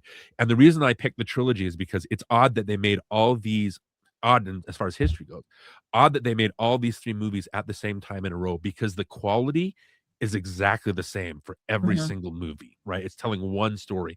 You look at Pirates of the Caribbean where it's 2003 and then 3 years later it's another, the Gore Verbinski has changed as a filmmaker, right? You look at Back to the Future, 85 and then 89, Zemeckis has moved on. He's different. The filmmaking is odd because it doesn't quite match the first movie as far as Mhm. these sequels go. But because they shot these movies together simultaneously, the quality is exactly the same. Yeah, I get kind of tired of like the 18th speech that somebody gives to rouse everybody to battle and return of the king, right? But it rallies at the end again when with that moment, like you talked about, you bow to no one because these Mhm. hobbits are the ones that have changed the course of everything. And for once in the whole trilogy, they are standing taller than everybody else in that Yeah. world. So beautifully done as a blockbuster experience. And again, it didn't affect me as personally as some of these others did, but if you're going to look at science fiction and how to make a blockbuster, I think this is the example that has been set. Now, I have a question about since you said you read the books. I know some people don't like, how much they gave to Arwen, Okay. and but as someone who didn't read them, I mean, her character's not in it that much, but Mhm. she's very important, and I love the moment that they give to her, where she's taking Frodo and, yeah, like you said, that if you want him, come and claim him, and she does that whole, like, incantation with the water. I mean, that's amazing, and I love the contrast between Arwen and Éowyn. Yeah. It Yes. shows 2 different sides of women strength. Yeah. Arwen's is a more quiet strength, and she's not really going into battle, but Éowyn wants to do that. But they're equally strong, just in Yeah. different ways, and I loved that you saw that so distinctly between those 2 characters. Now, did they add stuff, for Arwen's character? Like, is that not in the book? Yeah, I don't know quite the details. I know she's not as fleshed out in the books Mhm. because again, Tolkien isn't really maybe I'm wrong on this, but it seemed like he's not really interested in the storytelling as much as the world building, which fine, whatever, right? I mean, he did make an impact. But again, I think it goes back to Arwen. She just can't be the pretty thing that shows up and saves the Yeah. day, and that the Aragorn, it's the goal for him, right? They Mhm. wrote her enough that she becomes an actual person, and what I love is that she's like, yes, I'm not going to age, and you're going to age, and I'm going to watch you die, like her father points it out to him. But I don't care. Like you're the person that I Mhm. love and I want to be with. And Aragorn sees an Eowyn, oh, this is somebody else that again, I need a strong woman in my life. She can be the person. But it's like, and this she's a human, so she will age with me. But again, it's all about Arwen, going back to that. And that Mhm. is his goal in a way, and a reward in a way, I guess. But it's like I like the way that they build her character out to make, like I said, make everything feel fleshed out and not just there for to look pretty or the window dressing kind of stuff, right? Mhm. Everybody in here feels like a real person and not just something a two-dimensional thing off that you peeled off a page. So, Yeah, absolutely, absolutely. I know there was a time briefly where they were gonna have her go and fight at Helm's Deep with Aragorn, and okay. she trained and stuff, and Uh-huh. but then they're like, "No, this isn't gonna work. This isn't right." So, I Yeah, remember them saying they used the appendices, whatever those are, the, like, right. extra bits to help, like, flesh out her character and stuff, so, Exactly. Tied it uh, in. and I love her in the film, all Right. 3 of them. Well, Uh, people that complain about her might just be the dudes that are like, I don't have time for this woman stuff. Get me back to the yeah. Heaven forbid, you know. Yeah, I I'm never a met a man. girl that's something in the I'm not movie. in I'm not in love with men, but can we get back to the men? It's that kind of thing. I Yeah, don't know. It's this weird kind of it's funny. Yeah, it's funny. And then we didn't mention it, but the score is so good. It's beautiful. And all three of for the sure. movies, but Yeah. I love it. I'm glad. I believe the score won for an Oscar. I know It Return of the King won deserves. a whole bunch, but I think Fellowship won a few things too. I think it won score and Mhm. a few other things. I don't remember. Maybe art direction, or no, not art direction. I think that was Moulin Rouge. I don't remember. It won a few other things. Well, looking at it like what best picture, best director, best supporting actor, best adapted screenplay, art direction, cinematography, Andrew Lindsay won for that. Okay, with cinematography. Okay. Costume design, film editing, makeup it won. Yeah, again, Howard Shore won score, best original song, Enya sound. It won visual effects. Yeah, so Oh, that was well, the yeah, of Oscars. course. Of course, Right. it won visual effects. I mean, I don't think anything was going to come close. Right. Oddly enough, though, Return of the King, the Oscars that year, 2004, was the year that I gave up on the Oscars. Finally and Oh, forever, because it because won everything. yeah, it was like you could It's tell the kind of Oscar green. Yeah. yeah, Academy was like, "Eh, we'll just wait and reward it at the end." You could tell that was what they were You could doing. tell that's what they did, but I was so happy. I was just Yeah, happy because I love the great, movies. but it's like, "Come on, Yeah. guys." I don't need to watch Um, this anymore, I guess. I know. It was kind of humorous to a point where they were thanking every single person in New Zealand that ever existed, and Billy Yeah. Crystal's the producer of the Lord of the Rings, his name was Barry Osborne. He's asking Billy Crystal, "Are I dated someone related to Billy Crystal? Are we related? I don't know." It was funny, Yeah, and they were yeah, thanking every single person ever that lived in New Zealand. as you Obviously should. a beautiful, beautiful place to film, and I love that they have actual sets now that you can go and visit, and Mhm. I would love to do that one day. But It felt like you were that's gonna visiting an do it. actual place. Yeah, Yeah. tangible. Um, that's gonna do it for this video. I am probably gonna split this up in 2 parts. You might as well. Well, what were the honorable mentions? You wanted to mention those. Oh, that's right, yeah. I'm just gonna name them. Okay. I had Tangled, 'cause I'm like, I wanted to have an animation, but I'm like, "Ugh, it's hard." Yeah. Tangled, Devil Wears Prada, Avengers: Endgame, Miss Pettigrew Lives for a Day, The Notebook, Spider-Man and Spider-Man 2, Monsters, Inc., Chicago, Eternal Sunshine of the Spotless Mind, Mm. Mean Girls, Remember the Titans. I have a whole lot. 13 Going on 30, Finding Nemo, Finding Neverland, Sherlock Holmes, Age of Adeline, Christopher Robin, Kate and Leopold, What Lies Beneath, Oof. Elf, Leap Year, Morning Glory, Top Gun Maverick, Greatest Mm. Showman. Yeah, there was more, but it just shows how hard it was for me, basically, to pick only 20. Well, yeah, you're in a box, right? That's the Yeah, whole weird thing about lists is how do you condense everything that you love and everything yeah. that meant something to you over course of 1 year or 10 years or 25 years? How do you condense that into a list?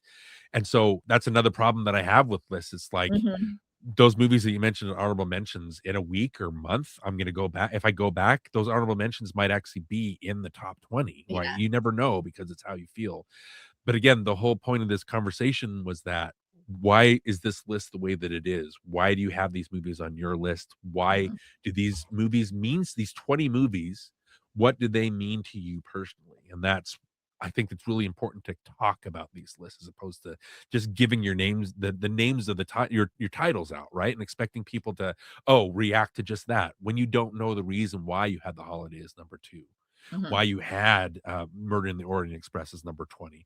If they sit and they listen to this conversation, they will know why you had these movies where you had them. And I think that's Mhm. important to talk about because lists are subjective and they define who you are and they define your tastes. And I think again, you're always like this. You think things through. That's something I appreciate about you. And it's weird that that's that's kind of a low bar, right? It's like you actually think about stuff, like, shouldn't everybody do that? But in Yeah. this day and age, that's something that I cherish, is that someone that looks at and has a reason for a movie or a song or something being on their list is because they've thought about it, and this is why it meant something to me. So, again, great list and a great reason for having it organized the way that you have it. I appreciate you doing that. And thank you for coming on and just talking my movies, my picks with me, obviously, Yeah, um, because that was very, very nice, and I appreciate it so much. you're welcome. So I hope everyone enjoyed watching or listening to this. Please give the video a thumbs up, uh, subscribe to my channel, and I hope everyone has a beautiful, beautiful day, and stay nerdy. Take care. Bye. Bye.